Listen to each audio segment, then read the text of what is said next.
동성애라고 하면은 에이즈라는 병을 연상시키며 모든 사람들이 색안경을 쓰고 보던 때가 있었다.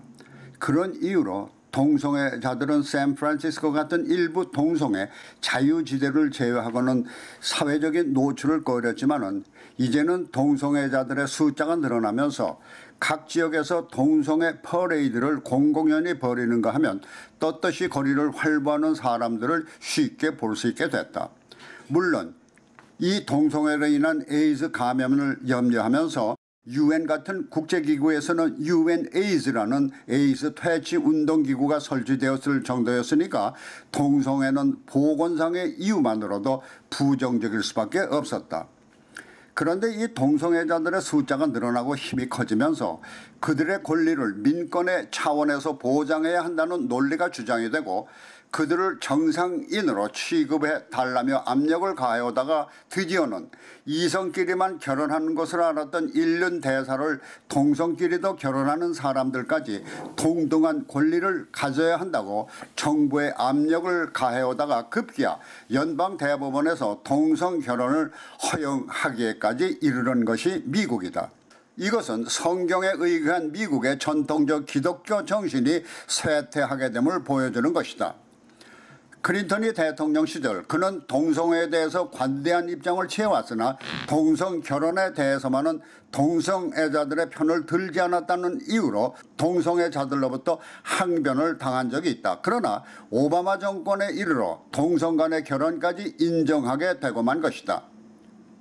그 결과 이제 동성애자들은 그들의 정치적인 힘을 과시하기 위해서 뉴욕이나 할리우드에서 동성애자 퍼레이드를 대규모 연례 행사로 벌이고 성별이 모호한 것은 물론 동성끼리의 공공연한 애정 표현까지 보편화된 지가 오래다. 물론 정치인들은 그들의 정치 생명이 달려있는 표와 그들의 재정적이고 정치적인 힘에만 신경을 쓰기 때문에 동성애자들의 파워의 눈치를 보고 있는 실정에서 동성애자들의 힘이 커질 수밖에 없다. 이와 같은 사회 현상과 함께 교회에서는 성경적으로 동성애를 죄악으로 금기시하고 있다가 근래에 이르러 교계 내에서 동성애에 대한 찬반 양론으로 분열되는 현상을 보이고 있는 것이 지금 미국의 현실이다.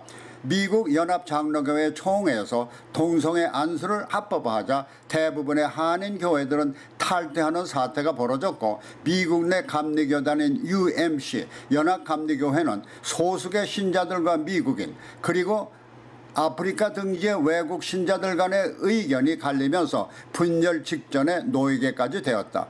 지난 4월에 있었던 연합감리교회 임시총회에서는 성직자들의 동성애 결혼과 주례를 위법으로 규정하고 금지했지만은 이를 반대해서 동성애를 찬성하는 측에서는 내년 5월에 있을 총회 또다시 이 문제를 어필할 것으로 보인다. 문제는 일부 감독들이 동성애를 찬성하면서 이에 반대하는 한인 교회에 대한 은근한 압력을 행사하는 것으로 알려지면서 크게 문제가 확대되고 있는 것이다. 미 연합감리교회 UMC 내 한국계 목회자들과 신자들의 대부분은 동성애를 반대하는 입장이지만은 미국 내 많은 신자들은 동성애를 찬성하면서 교단의 분열까지를 예측하는 사람들이 점점 늘어난다는 것이다. 문제는 그런 교회의 양분화 현상이 순수한 성경적 가르침이나 해석을 근거로 형성된 것이 아니라 동성애자가 점점 늘어나는 현실 그리고 국가와 법원의 결정과 타협하는 결과로 이제 교계까지 파급되며 교계 본질까지 오염시키는 선을 넘어서 분열마저 초래하고 있는 것이다. 이는 교회라는 신앙 공동체의 정체성을 오염시키는 것을 넘어서 기독교 정신으로 건국된 미국의 건국 이념과 본질까지 부정하는 일이 될 수 있는 것이기 때문에 앞으로 미국의 도덕적 토양이 심히 염려스러운 것이다.